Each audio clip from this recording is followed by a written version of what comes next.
इंसान के साथ हो रहे अन्याय को न्याय व्यवस्था द्वारा न्याय देने की परंपरा हमेशा से चली आई है।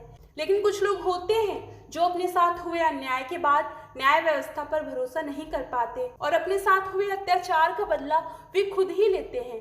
दस्यु रानी फूलन देवी एक ऐसा ही नाम है। आइए सबसे पहले उनके जीवन के पहलुओं को टटोलने की कोशिश करें। 10 अगस्त 1963 का दिन यूपी के जालौन जिले के गांव गोरहा के मल्ला देवी दीन के लिए एक नई मुसीबत लेकर आया था। मुसीबत इसलिए थी क्योंकि उसके घर में एक बेटी ने जन्म लिया था। अगर बेटा होता तो जश्न का माहौल होता। अब बेटी ने जन्म लिया था तो चिंता के मारे उसका सिर फटा जा रहा था। चिंता उसको पालने की, चिंता उसको बड़ा करने की और चिंता उसकी शादी की। देवी दीन ने अपनी बेटी का नाम रखा फूलन। फूलन अपने माँ बाप के 6 बच्चों में दूसरे नंबर पर थी।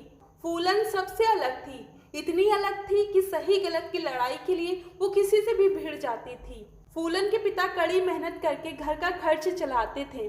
फूलन के उग्र स्वभाव की वजह से उनके पिता को अधिक चिंता होने लगी। महज 11 साल की उम्र में उनके पिता ने उनकी शादी एक अधेड़ व्यक्ति से करा दी। फूलन ने इसका विरोध किया, लेकिन फिर उसने अपनी किस्मत मानकर इसे स्वीकार कर लिया। फूलन के ससुराल वाले ठीक नहीं थे। उसके पति का व्यवहार भी उसके लिए अच्छा नहीं था। इधर उनके पिता की मौत हो गई और फूलन के चाचा ने उनके पिता की जमीन को हड़प लिया। जब फूलन ने इसका विरोध किया तो उनके चाचा और उनके चचेरे भाई ने झूठे आरोप में फूलन को जेल भिजवा दिया। जेल में भी उसके साथ शारीरिक शोषण हुआ।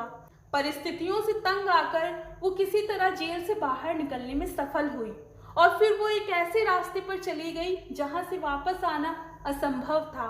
20 साल की उम्र में फूलन को अगवा करके उसका बलात्कार किया गया। इससे पहले भी शादी के नाम पर कई सालों तक वो इसी दर्द को झेलती रही। इतना सब हो जाने की वजह से उसने हथियार उठा लिए। उसके गिरोह का सरदार बाबू गुज्जर की नीयत फूलन के लिए खराब थी। एक दिन उसने फूलन के साथ जबरदस्ती की। विक्रम मल्लाह, जिसका स्थान गिरोह में बाबू गुज्जर के बाद आता था, उसने इसका विरोध किया और बाबू की हत्या कर दी। इसी बीच गिरोह के 2 भाई श्री राम और लाला राम शामिल हुए, जिनकी वजह से गिरोह में फूट पड़ी थी। उन्होंने विक्रम की हत्या कर दी और फूलन को बंदी बनाकर सामूहिक दुष्कर्म किया। जब फूलन के साथ हुए दुष्कर्म की जानकारी उसके साथियों को हुई तो वे छुपते छुपाते मौके पर पहुंचे और फूलन को वहां से बचाकर ले गए। निकलने के बाद उसने पुराने साथियों को इकट्ठा करके फिर से गिरोह बनाया और खुद उसकी सरदार बनी। दुष्कर्म का बदला लेने के लिए वो फिर बेमई गांव पहुंची। वहां पर उसने 21 ठाकुर जाति को खड़ा करके गोलियां चला दी।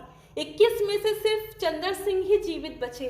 बेमई नरसंहार के बाद फूलन बैंडेड क्वीन के नाम से मशहूर हुई। फूलन देवी ने 13 फरवरी 1983 को मध्य प्रदेश के भिंड में आत्मसमर्पण किया। इसके बाद 25 जुलाई 2001 को शेर सिंह राणा नाम के एक व्यक्ति ने बेमई नरसंहार का बदला लेने के लिए फूलन देवी को गोली मारकर हत्या कर दी। फूलन देवी के साथ जो कुछ भी हुआ उसका दोषी किसे माना जाए? उसके पिता को, जिसने छोटी सी उम्र में उसको एक अधेड़ के पल्ले बांध दिया, उस पुरुष को जिसने एक बच्ची पर रहम नहीं किया, उन दरिंदों को जिसने फूलन के साथ सामूहिक दुष्कर्म किया, या खुद फूलन देवी को?